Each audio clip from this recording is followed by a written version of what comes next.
Você sabia que o Facebook, uma das maiores empresas do planeta, só existe por causa de um brasileiro? Sim, o nome dele é Eduardo Saverin.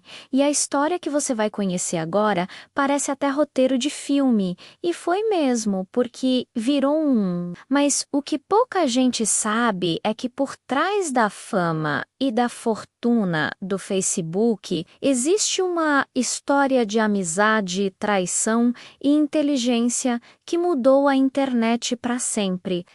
Eduardo Saverin nasceu em 1982, em São Paulo, no Brasil. Filho de uma família rica, ele cresceu em meio ao conforto e à educação de elite. Seu pai, Roberto Saverin, era empresário e dono de várias empresas no ramo da exportação e finanças. Mas a história da família mudou quando eles decidiram se mudar para os Estados Unidos, fugindo do aumento da criminalidade no Brasil nos anos 90. Eduardo tinha apenas 11 anos quando deixou o país. E talvez naquele momento ele nem imaginasse que se tornaria um dos homens mais ricos do mundo.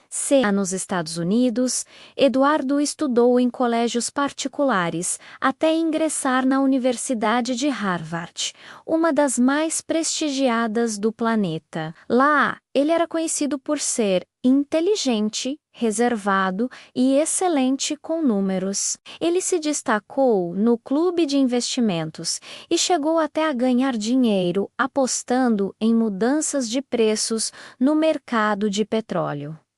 Um verdadeiro gênio das finanças. E foi justamente nessa época que ele conheceu um jovem programador chamado Mark Zuckerberg.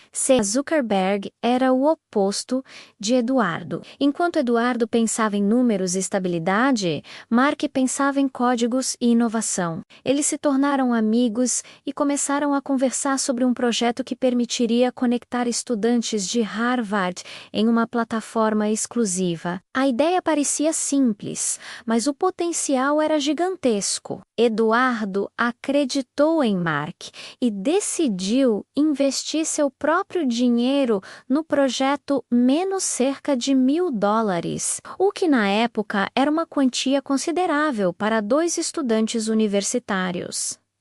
Assim nascia o The Facebook. O sucesso foi imediato. Em poucas semanas, a rede social já tinha milhares de usuários dentro de Harvard. Logo, outras universidades começaram a pedir acesso. O crescimento era tão rápido que os servidores não conseguiam acompanhar. E é aqui que a história começa a mudar de tom. Enquanto Eduardo tentava cuidar das finanças e buscar investidores, Mark queria expandir a plataforma de forma agressiva. Ele acreditava que o Facebook deveria crescer a qualquer custo e que o dinheiro viria depois. As tensões começaram a aumentar. Eduardo estava em Nova York buscando anúncios e parcerias para monetizar o Facebook. Já Zuckerberg estava na Califórnia, imerso em um novo estilo de vida, cercado por jovens empreendedores do Vale do Silício. Foi nessa época que entrou em cena um personagem que mudaria tudo.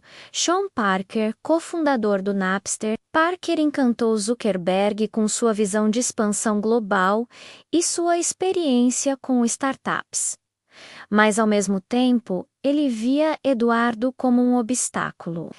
Enquanto Eduardo trabalhava em contratos e documentos, Sean Parker convenceu Zuckerberg a reestruturar a empresa. Foi nesse movimento que o nome de Eduardo Saverin praticamente desapareceu das ações principais do Facebook. Quando ele percebeu, seu percentual havia sido reduzido de cerca de 30% para menos do 1%. Em outras palavras, ele havia sido tirado da própria empresa que ajudou a fundar. A amizade entre os dois nunca mais seria a mesma. Sentindo-se traído, Eduardo processou Zuckerberg e o Facebook. O caso foi resolvido fora dos tribunais, em um acordo confidencial. Mas sabe o que é curioso? Eduardo saiu da empresa, ainda bilionário. Mesmo com a redução drástica das ações, ele manteve uma parte suficiente para garantir uma das maiores fortunas do mundo. E hoje, estima-se que ele tenha mais de 25 bilhões de dólares, sendo o brasileiro mais rico do planeta. Depois da briga com Zuckerberg, Eduardo deixou os Estados Unidos e se mudou para Singapura. Lá, ele começou a investir em startups de tecnologia e fundos de risco. Fundou a B Capital Group, um fundo bilionário que investe em empresas inovadoras no mundo todo. Ele também se naturalizou cidadão de Singapura, o que fez com que deixasse de ser residente fiscal dos Estados Unidos. E, claro, isso também o ajudou a economizar bilhões em impostos. Apesar de ter vivido uma das maiores disputas corporativas da história moderna, Eduardo manteve um perfil discreto. Enquanto Zuckerberg virou o rosto público do Facebook, Eduardo preferiu os bastidores, investindo silenciosamente em novas empresas. Ele não costuma dar entrevistas, evita polêmicas e mantém uma vida reservada. E, ironicamente, foi essa descrição que o ajudou a se manter no topo por tantos anos, longe das turbulências da mídia e da pressão do Vale do Silício. Mas a história de Eduardo Saverin é mais do que apenas sobre riqueza. É sobre visão e lealdade. Ele acreditou em uma ideia. Quando ninguém acreditava, colocou o próprio dinheiro, o próprio nome e o próprio tempo para ajudar a criar uma empresa que hoje conecta bilhões de pessoas. Mesmo depois da traição, ele seguiu em frente, provando que o verdadeiro sucesso não depende de vingança, mas de resiliência. E talvez esse seja o ponto mais inspirador da trajetória de Eduardo Saverin. O poder de recomeçar sem precisar destruir o passado. Ele poderia ter gasto sua energia tentando derrubar Zuckerberg, mas escolheu seguir seu próprio caminho e construir um império silencioso, sem precisar de holofotes. Hoje, ele é o retrato da elegância no mundo dos negócios. Bilionário, discreto e respeitado. E agora eu te pergunto, você acha que Eduardo Saverin foi injustiçado? Ou o jogo dos negócios é assim mesmo? Vence quem é mais estratégico. Conta pra gente nos comentários, porque essa história levanta uma grande reflexão sobre ética, ambição e amizade no mundo corporativo.